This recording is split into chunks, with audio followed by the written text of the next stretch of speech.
পুরনো মডেলের মোবাইলগুলো যেমন হারিয়ে যাচ্ছে, পুরনো বই খাতার দোকান যেমন হারিয়ে যাচ্ছে, পুরনো এসটিডি বুথ যেমন হারিয়ে গেছেই, ঠিক তেমনই হারিয়ে যাচ্ছে প্রতিবেশী শব্দটা। যাদের প্রতি আমাদের একটু বেশি খোঁজ খবর নেওয়া দরকার, যাদের প্রতি আমাদের একটু বেশি টান থাকা উচিত, যে একই জায়গায় থাকি, একই পাড়ায় থাকি, তাদের প্রতিই আমরা বেশি বিরক্ত। আগে ঘুরতে যাওয়ার জন্য নিমন্ত্রণ লাগতো না, কারুর বাড়ির কোনো অনুষ্ঠান লাগতো না। সাধারণ একজন পাড়ার লোক আরেকটা পাড়ার আরেকজনের বাড়িতে যেত, চা খেত, মুড়ি মাখা খেত, আড্ডা দিত, আর লোডশেডিং হলে পাড়ার সবাই একসাথে হয়ে যেত। সেটা তো নেই। পাড়ার যে কোনো একটা বাড়িতে যদি পুজো হতো, তাহলে পাড়ার সবাই, আশেপাশের বাড়ি সবাই মিলে একসঙ্গে ওটা তাদের বাড়ির পুজো মনে করেই সবাই সাহায্য করে, সবাই আনন্দ করতে করতে পুজোর কাজ করতো। আগে পাড়ার কোনো বাড়িতে বিয়ে থাকলে, বিয়ে বাড়ি থাকলে সবাই মিলে বিয়ের কাজের এক একটা দায়িত্ব এমন ভাগাভাগি করে নিত পাড়ার সবাই, যাতে করে আর কোনো ইভেন্ট ম্যানেজমেন্ট বা এরকম ধরনের কোনো মানুষের হেল্প আমাদের লাগতোই না। আর এখন পাশের বাড়িতে কে থাকে, কজন থাকে, তাদের নাম কি, গোত্র কি, কেউ কিছুই বলতে পারবে না। মানে হঠাৎ করে পাড়াতে হাঁটতে বেরোলে মানে আপনাদের বাড়ি, আপনারা কোথায় থাকেন, ও আমাদের পাশের বাড়িতে।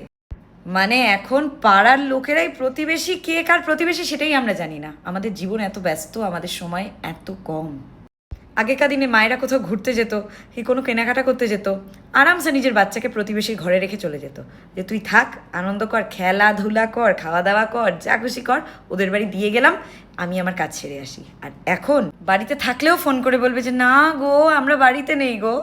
আমরা ভীষণ লাকি যে আমাদের ছোটোবেলায় আমরা এই প্রতিবেশী কালচারটা পেয়েছি। প্রতিবেশীর প্রতি আরেকজন প্রতিবেশীর যে দায়িত্ব, যে ভালোবাসা, যে প্রতিদিনের ভাগ করে নেওয়ার সময়, সেগুলো আমরা পেয়েছি। আগে তো একটা সিরিয়াল হোক, সিনেমা হোক, সেটাও কারুর বাড়িতে টিভি চললে সবাই মিলে একসাথে সোফায় বসে দেখতো বা মাটিতে বসে দেখতো। এখন কারুর বাড়িতে কেউ বিনা নিমন্ত্রণে যেতে লজ্জা পায়, আমাদের ইগোতে বাঁধে যে আমাকে তো ডাকেনি, তাহলে আমি ওর বাড়ি যাব, আমরা এমন ভাবি। আর আগে আরে ছাড়ো এসব, চলো তো ওদের বাড়ি যাই, গিয়ে 2 কাপ চা খেয়ে আসি। আগে দেখতাম প্রতিবেশীরা কী সুন্দর একই টাইমে ছাদে উঠতো, ছাদে উঠে একসাথে দাঁত মারছে সকালবেলা, ভোরবেলা, আবার বিকেলবেলা ফুল গাছে জল দিচ্ছে, তা এই ছাদ থেকে ওই ছাদে কী সুন্দর গল্প হচ্ছে, সব খবরাখবর নেওয়া হলো, বা সবাই ভালো কুশল মঙ্গল সব কিছু কিনা, সমস্ত কথা। কিন্তু এখন আমি তো ছাদে উঠলে বলতেই পারবো না যে পাশের বাড়িতে সত্যি কার কার নাম কি। আসল কথা কি, প্রতিবেশীরাই একে অপরের সাথে মিলেমিশে থেকে পাড়াটাকে জীবন্ত করে রাখে। বাড়ি পাশাপাশি হলে কি হবে, এখন এক প্রতিবেশীর সাথে আরেক প্রতিবেশীর দূরত্ব অনেক বেড়ে গেছে।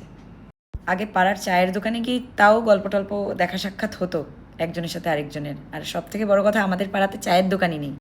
আমাদের বাড়ির সামনে একটা ভাঙা রাস্তা আছে, যেখান দিয়ে সবসময় গাড়ি যাচ্ছে আসছে, আর মানে আসা যাওয়ার পথে একটু লোকজনের গায়ে কাদা ছিটিয়ে দিচ্ছে। মানে দুর্গাপুজো এই যে আসছে আসছে ব্যাপারটা, এই সময়টাই প্রতিবেশী প্রতিবেশী ফিলিংটা আমি খুব মিস করি। কারণ পাড়ার যদি সবাই একসাথে মিলে পুজোর প্রস্তুতি নেওয়া হয়, মানে সেটাই যদি না থাকে তাহলে কিসের পাড়া।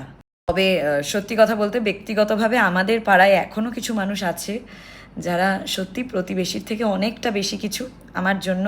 কারণ আমি যখন এই পাড়ায় নতুন এসেছিলাম, তখন আমি কাউকেই চিনতাম না, কিন্তু আজকে তারা প্রত্যেকেই আমার আত্মীয় সম। এবং আমি খুব লাকি এদিক থেকে যে এখনও আমার বাচ্চা যে বড় হচ্ছে, তাকে আমি এই কালচারটা কিছুটা হলেও দিতে পারবো।